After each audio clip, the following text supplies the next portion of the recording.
नमस्कार दोस्तों, डिस्कस करेंगे कॉमर्स के MCQs PGT commerce preparation guide से।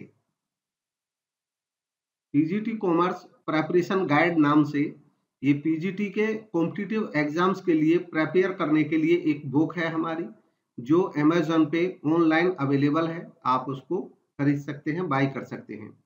इस बुक में समराइज्ड नोट्स हैं, यानी कि समरी के फॉर्म में जो पीजीटी के एग्जाम्स में जितना सिलेबस पूछा जाता है ऑलमोस्ट सिलेबस को कवर करती है। ज़्यादातर स्टेट्स के जो पीजीटी के एग्जाम्स हैं उन सबको ये कवर करती है।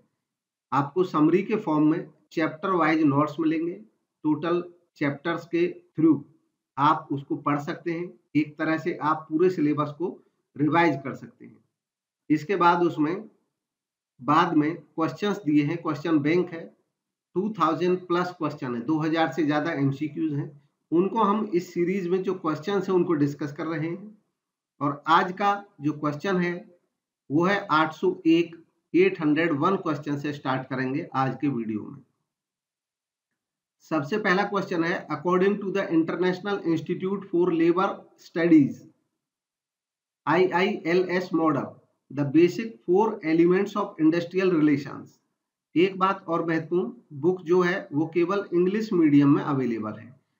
जो एमसीक्यूज हैं वो भी इंग्लिश मीडियम में ही है बुक में। यहाँ पे हम आपकी हेल्प के लिए हिंदी मीडियम वालों के लिए हिंदी में इनको ट्रांसलेट करके भी दे रहे हैं केवल वीडियोस में। तो सबसे पहला जो क्वेश्चन है उसमें ये पूछा गया है कि international institute of labour studies model के मुताबिक इंडस्ट्रियल रिलेशन के 4 महत्वपूर्ण एलिमेंट हैं, वो कौन कौन से हैं उनके बारे में पूछा है। IILS मॉडल के अनुसार जो महत्वपूर्ण 4 तत्व हैं औद्योगिक संबंधों के, उनकी पहचान करनी है कौन सा है।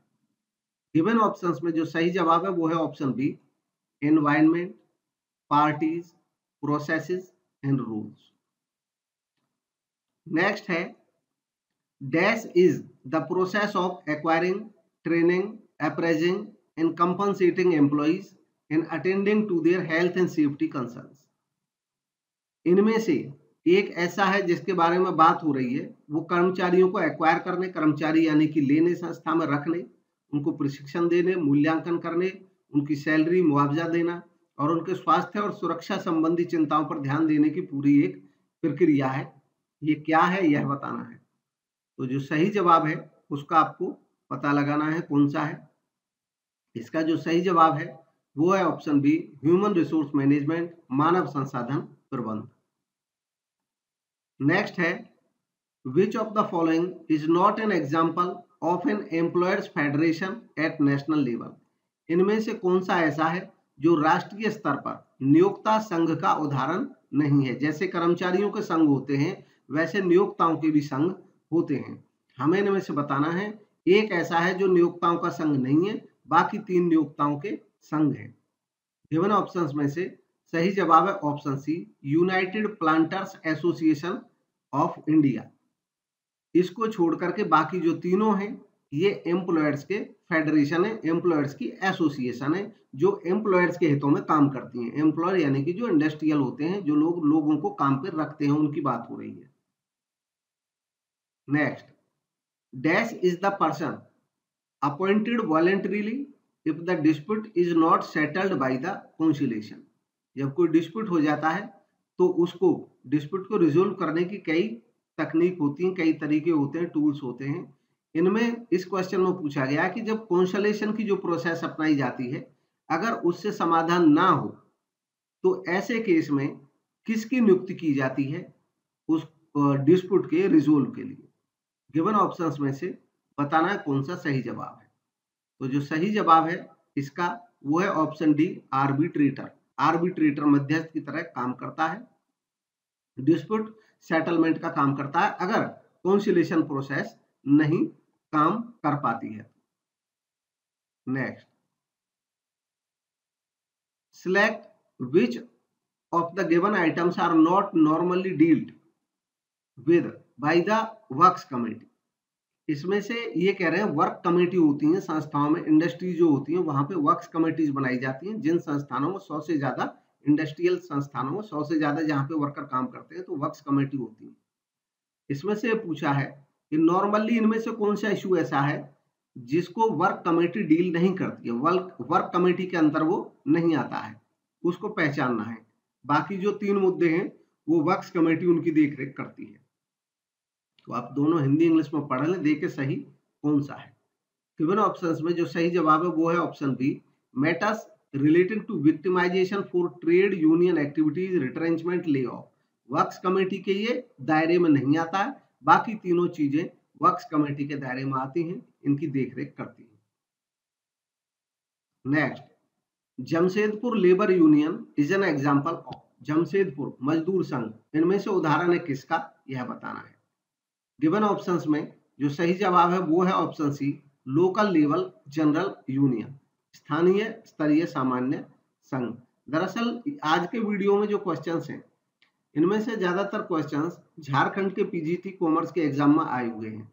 दरअसल झारखंड में एक लेबर एक्ट से रिलेटेड क्वेश्चंस भी काफी ज्यादा होते हैं। लेबर एक्ट वहां पे पढ़ाया जाता है पीजीटी कॉमर्स के एग्जाम में, उसमें से क्वेश्चंस आते हैं। तो इसलिए ये जो क्वेश्चंस हैं वहां के लिए तो महत्वपूर्ण है ही, कभी कभी अदर स्टेट्स में भी इनसे रिलेटेड कुछ क्वेश्चन एचआर के दायरे में भी आ जाते हैं, तो आप एक नजर इनको भी देख लेंगे। बहुत ज्यादा डीप इनको ढूंढने की जरूरत नहीं है अदर स्टेट्स के लिए, बाकी स्टेट के लिए। हाँ, झारखंड वालों के लिए महत्वपूर्ण है ये सारे डीपली पढ़ने। नेक्स्ट है the journal Deenbandhu was the publication of. Journal Deenbandhu इनमें से किसका पब्लिकेशन है यह बताना है। गिवन ऑप्शंस में जो सही जवाब है वो है option A, Bombay mill hands association. Bombay mill hands association 1890 ने दीनबंधु नाम की पत्रिका निकाली थी। Next, a conflict which occurs within the individual due to actual और perceived pressures from incompatible goals और एक्सपेक्टेशंस इज कॉल्ड।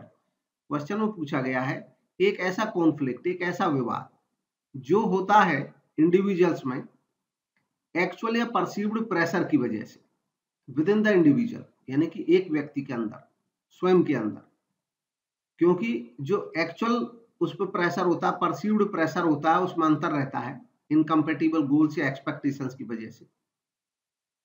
मतलब उसको जो वास्तविक चीजें हैं उसके लिए वो अलग दिख रही हैं, जो वो चाहता है उसकी वो कुछ अलग है। तो इस दबाव में वो अपने अंदर ही अंदर एक कॉन्फ्लिक्ट से जूझता रहता है। इसको क्या कहते हैं यह बताना है।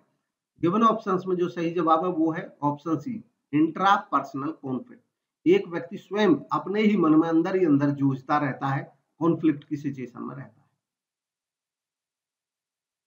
नेक्स्ट है, in the case of any dispute between employers and workman और बिटवीन वर्कमैन इन वर्कमैन और बिटवीन एम्प्लॉयर्स और एम्प्लॉयर्स, मतलब कोई ऐसा डिस्प्यूट जो एम्प्लॉयर और वर्कमैन के बीच में, एम्प्लॉय के बीच में हो, या वर्कर वर्कर के बीच में हो, या एम्प्लॉयर एम्प्लॉयर के बीच में, either connected with the employment और नॉन एम्प्लॉयमेंट, चाहे वो एम्प्लॉयमेंट से कनेक्टेड हो या एम्प्लॉयमेंट से कनेक्टेड ना हो, और the term of employment of the conditions of labour, चाहे वो कंडीशन जो लेबर कंडीशन रहती है एम्प्लॉयमेंट की उनसे जुड़ा हो या ना हो। Such a dispute is termed as dash and comes under the purview of dash. इस टाइप का जो डिस्प्यूट है वो इनमें से किसके अंतर्गत आएगा और उसको क्या कहेंगे ये बताना है, और कौन से एक्ट के तहत आएगा यह बताना है। तो इंग्लिश में और हिंदी में भी ये क्वेश्चन पूरा पढ़ लें और इसके जो ऑप्शन हैं वो भी पढ़ लें, देखें कौन सा सही जवाब है। तो सही जवाब है इसका ऑप्शन सी, इंडस्ट्रियल डिस्प्यूट ऐसे डिस्प्यूट को कहते हैं और जो इंडस्ट्रियल डिस्प्यूट एक्ट 1947 के अंतर्गत आता है। Next, engaging in collective bargaining, demonstrations, strikes, boycott, picketing, etc. results in exercising dash pressure on employees. Question में कहा गया है कि सामूहिक सौदेबाजी, प्रदर्शन, हड़ताल, बहिष्कार, धरना आदि में शामिल होने से नियोक्ताओं पर किस टाइप का दबाव पड़ता है यह बताना है। तो गिवन ऑप्शंस में से जो सही जवाब है वो कौन सा है। सही जवाब है ऑप्शन डी, इकोनॉमिक। ये इकोनॉमिक प्रेशर बनता है एम्प्लॉयर के ऊपर, उसे आर्थिक हानि होने लगती है। Next, dash is the ultimate remedy for the settlement of industrial disputes. Via the intervention of A third party appointed by the government. इसमें कहा गया है कि ये एक ऐसी अल्टीमेट रिमेडी होती है जो इंडस्ट्रियल डिस्प्यूट्स को सेटलमेंट करने का काम करती है, जिसमें कोई थर्ड पार्टी अपॉइंट की जाती है सरकार के द्वारा और वो इंटरवेन करती है उस डिस्प्यूट में। तो गिवन ऑप्शंस में से कौन सा सही जवाब है यह बताना है। मतलब बाकी जब चीजें फेल हो जाती हैं तब की बात है कि लास्ट में ये एक फाइनल रेमेडी की तरह काम करती है। जब कोई डिस्प्यूट समाधान नहीं होता है और तरीकों से, तो ये तरीका अपनाया जाता है। ये कौन सा है? गिवन ऑप्शंस में से सही जवाब है एडजुडिकेशन। एडजुडिकेशन न्याय निर्णय। इसमें सरकार की व्यवस्था होती है, उसके तहत किसी न्यायालय में या न्यायाधिकरण में मसला जाता है और वहां पे उसको सुलझाया जाता है। Next, the number of parties in collective bargaining. Collective bargaining जब होती है तो उसमें कितनी पार्टी रहती है यह बताना है। गिवन ऑप्शंस में सही जवाब है ऑप्शन 2, ऑप्शन सी 2। 2 पार्टी रहती हैं बार्गेनिंग में। एक पार्टी रहती है जो एम्प्लॉयर की तरफ से होती है, दूसरी पार्टी एम्प्लॉय की तरफ से होती है। Next, the goal of DAS is to demonstrate the importance of open communication, self-disclosure, and to show how group feedback helps a person to grow personally and professionally. यहाँ पे बात हो रही है ये कौन से ऑप्शन से रिलेटेड है।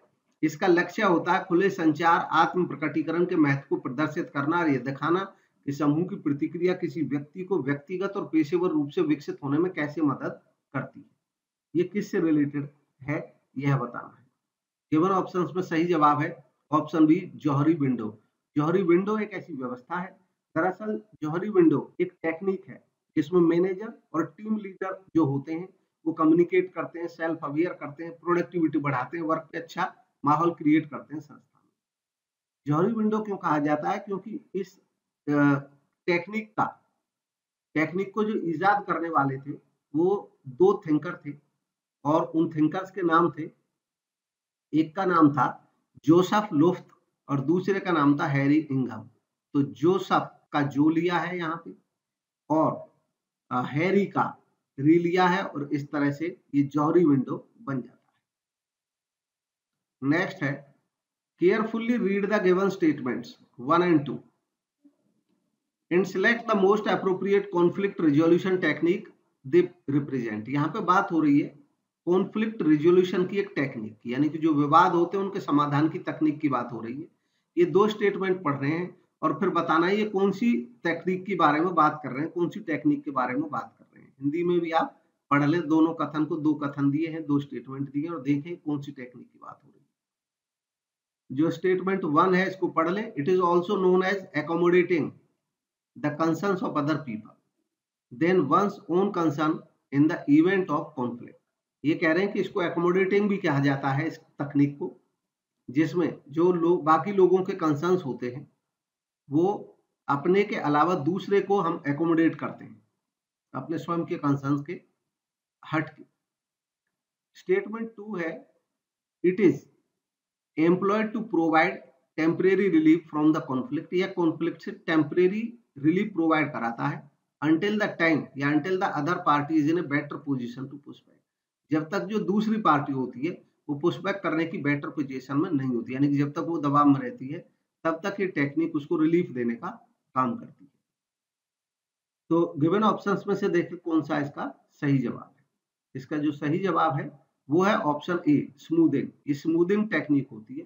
स्मूथिंग टेक्निक में जब कोई डिस्प्यूट हो जाता है तो एक पार्टी जो होती है वो दूसरे को देखती है कि ये ज्यादा दबाव में है, तो वो स्वयं को मतलब अपनी जो परेशानी है उसको पीछे रख के दूसरे के कंसर्न को एकोमोडेट करने की कोशिश करती है। Next, which of the following factors is not true with respect to the persistence of outside leadership in Indian trade union. इनमें से ये पूछा है कि इनमें से कौन सा फैक्टर ट्रू नहीं है जो कि outside leadership Indian trade union में रहती है उससे रिलेटेड ट्रू नहीं है, मतलब उसका लॉजिक नहीं है, उसका कारण नहीं है, उसकी पहचान करनी है। 3 ऐसे हैं जो इस बात को परसिस्ट करती है कि आउटसाइड लीडरशिप रह सकती है इंडियन ट्रेड यूनियन में, एक ऐसी है जो इसको नहीं करती है सपोर्ट।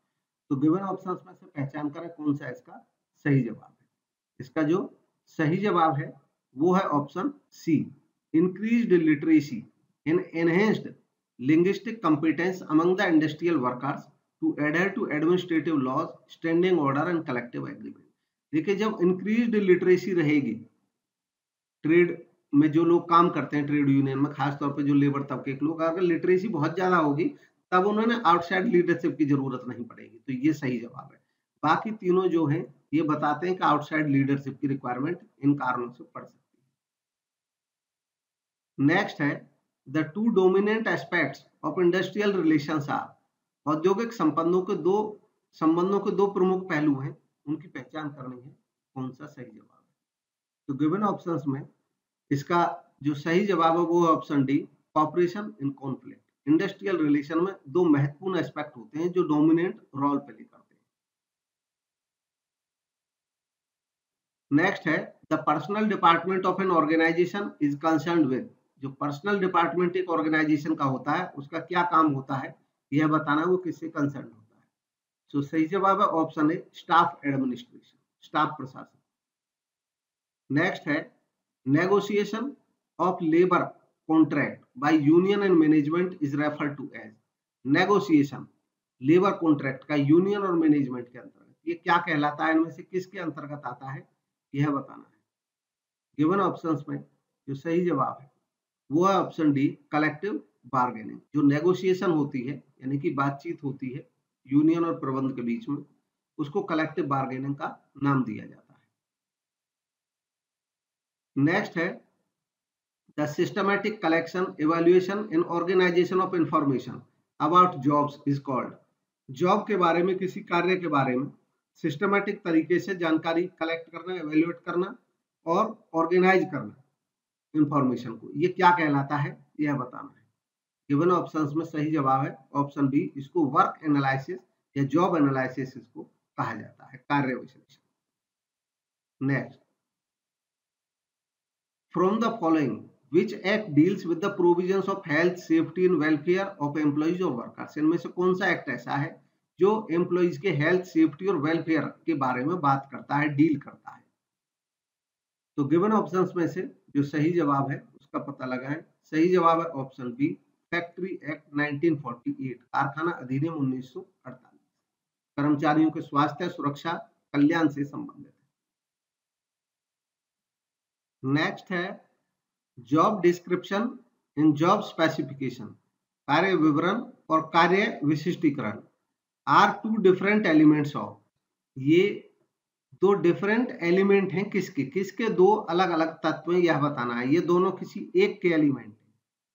तो गिवन ऑप्शंस में से जो सही जवाब है वो है option C, job analysis. Job analysis कार्य विश्लेषण में कार्य का विश्लेषण किया जाता है, जानकारी की जाती है और उस जानकारी के आधार पर हमें ये पता चलता है कि इसकी डिटेल्स क्या है जिनसे जॉब डिस्क्रिप्शन बनता है, और इससे हमें ये पता चलता है कि इस जॉब के लिए, इस कार्य के लिए हमें जिन व्यक्तियों की जरूरत होगी उनकी क्या क्वालिफिकेशन होनी चाहिए, क्या उनके मेरिट्स होने चाहिए, और इससे हमें जॉब स्पेसिफिकेशन का पता चलता है। तो दोनों चीजें इसमें से निकलती हैं। नेक्स्ट है employ assistance program, EAPs are for what, इनमें से ये चारों ऑप्शंस पढ़ें और देखें जो ईओपी होते हैं वो किसके लिए चलाए जाते हैं। इंग्लिश में भी पढ़ें और चारों हिंदी में भी पढ़ें। हिंदी में हिंदी वाले अपना पॉज करके आराम से पढ़ें। कर्मचारी सहायता कार्यक्रम किस लिए चलाए जाते हैं, चेक करें कौन सा इसका सही जवाब है। गिवन ऑप्शंस में देख लें और देखें कौन सा सही जवाब है। सही जवाब है इस क्वेश्चन में option A, programmes offered by organisations to help their employees to overcome personal and health related problems, संगठनों द्वारा अपने कर्मचारियों को व्यक्तिगत और स्वास्थ्य संबंधी समस्याओं से उबरने में मदद करने के लिए पेश किए जाने वाले कार्यक्रम होते हैं EAP, employee assistance programme. Next,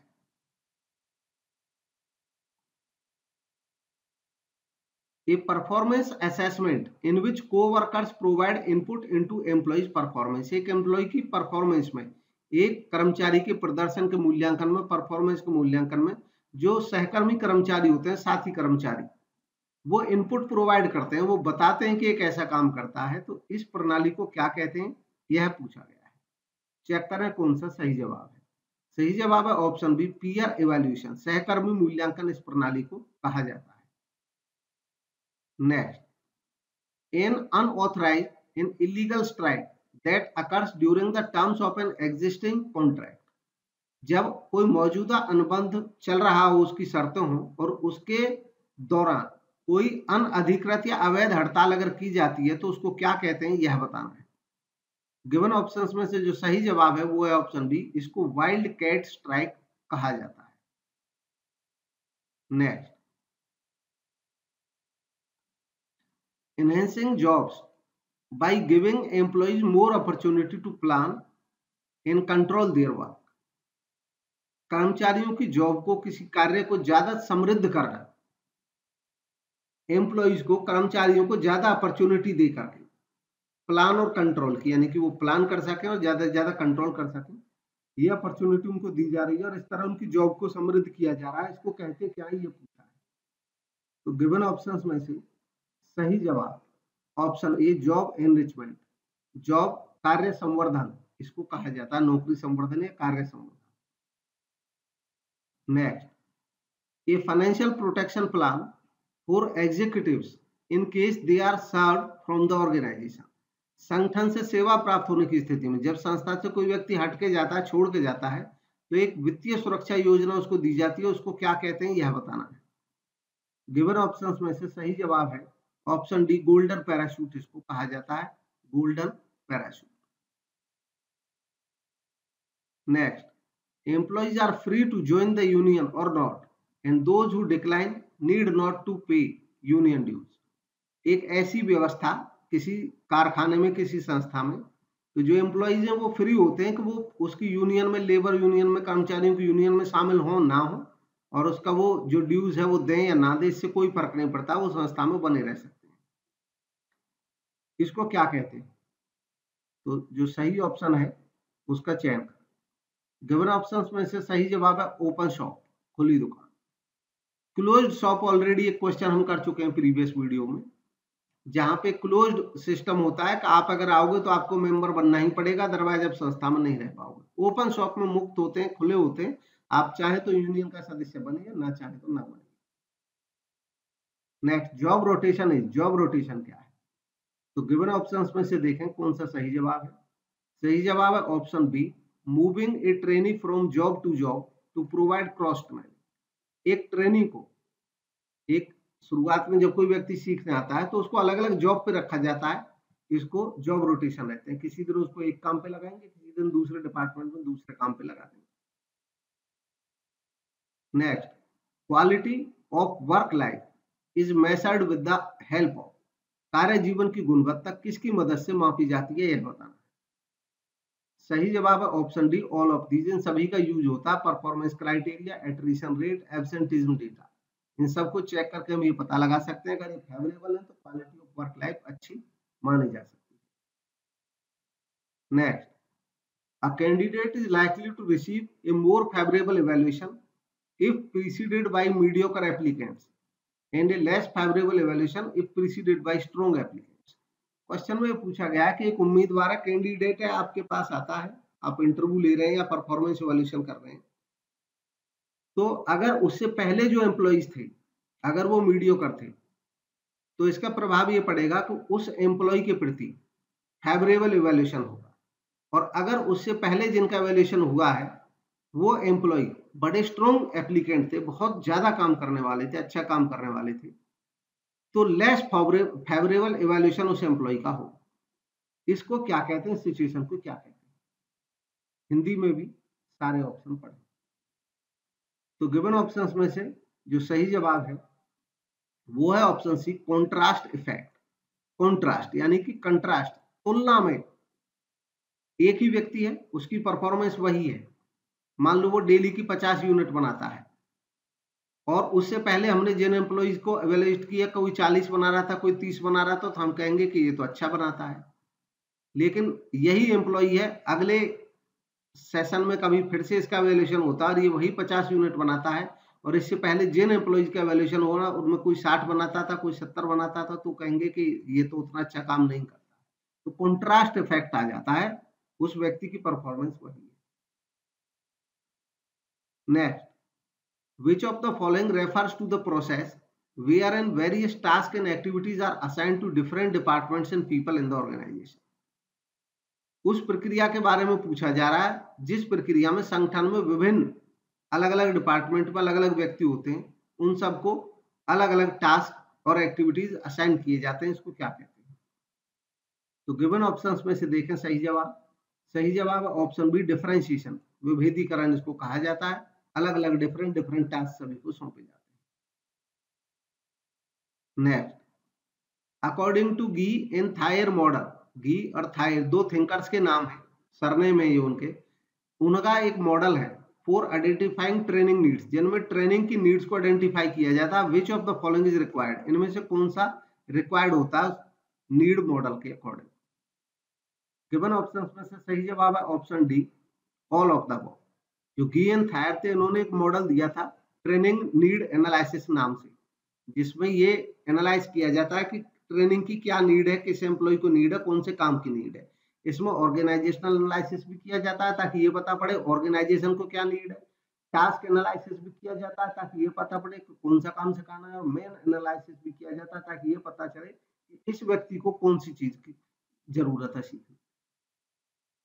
next, the obligation of a subordinate to properly perform the assigned duty is known as.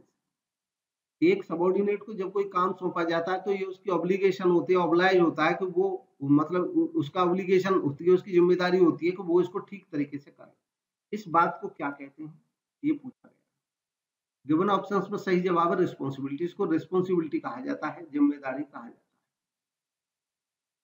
है। Next, which of the following performance evaluation is very much useful for discovering the potential of employees who can be useful in the critical situation?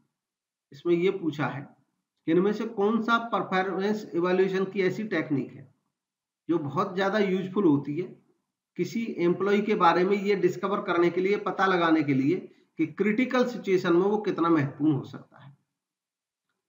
तो given options में से चारों option पढ़े, कौन सा सही हो सकता है यह बताना है।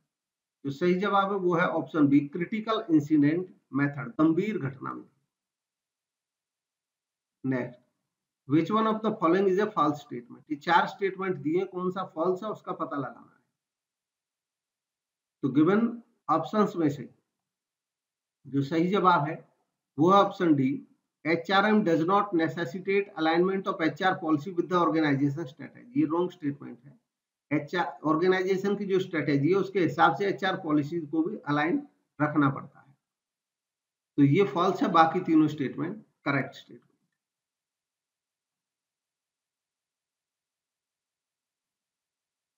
नेक्स्ट है, which of the following is not included in the human resource, इनमें से कौन सा ह्यूमन रिसोर्स में, मानव संसाधन में शामिल नहीं है। तो गिवन ऑप्शंस में से जो सही जवाब है वो है ऑप्शन ए, new product development, selection, training, compensation, ये ह्यूमन रिसोर्स के फंक्शंस हैं, ये उसका हिस्सा नहीं। Next, which of the following is untrue statement, इनमें से कौन सा असत्य स्टेटमेंट है यह बताना है, पहचान करना है। गिवन ऑप्शंस में जो सही जवाब है वो option C, training and development are same, ये अनट्रू है, ट्रेनिंग और डेवलपमेंट दोनों अलग अलग रहते हैं। बाकी ट्रू स्टेटमेंट में स्टेटमेंट्स है, सिलेक्शन नेगेटिव प्रोसेस है, रिक्रूटमेंट एक पॉजिटिव या इनविटेशन की प्रोसेस है, और ह्यूमन रिसोर्स प्लानिंग बेस है रिक्रूटमेंट। ट्रेनिंग और डेवलपमेंट दोनों ही अलग होते हैं। ट्रेनिंग जो होता है वो स्किल सिखाता है उस काम के लिए जो काम करना है। डेवलपमेंट ऑलराउंड डेवलपमेंट करता है एम्प्लॉय के लिए ताकि वो फ्यूचर में वो हायर पोस्ट पे भी काम कर सके। Next, in which year was factories act enacted, कारखाना अधिनियम किस वर्ष लागू हुआ ये पूछा गया है। गिवन ऑप्शन में सही जवाब है ऑप्शन बी, 1948, 1948 में इनेक्ट हुआ, यानी कि एक्ट बन गया factory. Next, the process of studying and collecting information related to the operation and responsibilities of a specific job, एक निश्चित जॉब, निश्चित कार्य से संबंधित डिफरेंट टाइप की जो इंफॉर्मेशन होती है, चाहे ऑपरेशन या रेस्पॉन्सिबिलिटी से रिलेटेड, उसको स्टडी करना, कलेक्ट करना क्या कहलाता है। गिवन ऑप्शंस में सही जवाब है ऑप्शन सी, जॉब एनालिसिस, कार्य विश्लेषण इसको कहा जाता है। नेक्स्ट है arrange the following in order. ये 4 एक्टिविटीज हैं किसी एक प्रोसेस की और इनको एक पर्टिकुलर ऑर्डर में बताना है। गिवन ऑप्शंस में से जो सही जवाब है उसका पता लगाएं, इसका क्रम चेक करें। जो सही जवाब है वो है ऑप्शन डी और इसका जो सही क्रम है वो इस तरीके से कि सबसे पहले रिक्रूटमेंट होता है, रिक्रूट होने के बाद ट्रेनिंग दी जाती है। जब लोग काम करते हैं तो ये कंटिन्यूस सारे स्टेप नहीं है, बस इनका आपस का सीक्वेंस देखना है हमें। परफॉर्मेंस अप्रेजल चेक करते हैं कैसा काम हुआ है, उसके बेस पे प्रमोशन करते हैं। तो ये इसका चक्र बन जाता है 3 4 2 1। Next, which of the following step comes first in selection process. Selection process में इनमें से कौन सा स्टेप सबसे पहले आता है? गिवन ऑप्शंस में सही जवाब है ऑप्शन ए प्रीलिमिनरी इंटरव्यू। प्रारंभिक साक्षात्कार चयन प्रक्रिया में सबसे पहला स्टेप होता है। नेक्स्ट है concept of management by objective was introduced by. उद्देश्यों द्वारा प्रबंधन की अवधारणा किसने पेश की है बताना है। तो गिवन ऑप्शंस में से सही जवाब है ऑप्शन ए पीटर एफ ड्रक। तो ये थे आज के एमसीक्यूज। अगर वीडियो अच्छा लगा तो लाइक करें और कमेंट के माध्यम से अपनी बात रखें। मैं कोशिश करूंगा उसका टाइमली जवाब देने की। और इन सभी क्वेश्चंस को आप पीजीटी कॉमर्स प्रिपरेशन गाइड लेंगे तो ये क्वेश्चन आपको उस बुक के लास्ट में मिलेंगे। बुक के स्टार्टिंग में चैप्टर्स हैं, डिस्क्रिप्टिव कंटेंट है, उसमें समराइज फॉर्म में है और पीजीटी के सिलेबस को पूरे को कवर करता है। ज्यादातर जगह के पीजीटी को कवर करता है। हरियाणा ये को पूरी तरह कवर करता है, दिल्ली नवोदय केंद्रीय विद्यालय, इसके अलावा राजस्थान और यूपी इनको ज्यादातर कवर करता है। इसके अलावा जिनके सिलेबस जिन स्टेट के इनसे मिलते जुलते हैं, जैसे जो बिहार का है उसके सिलेबस को पूरी तरह कवर करती है बुक। उसमें अकाउंटेंसी के लिए अलग एग्जाम होता है, बिजनेस के लिए अलग होता है, तो दोनों ही इसमें पूरी तरह से कवर है एक ही बुक में। Thank you for watching.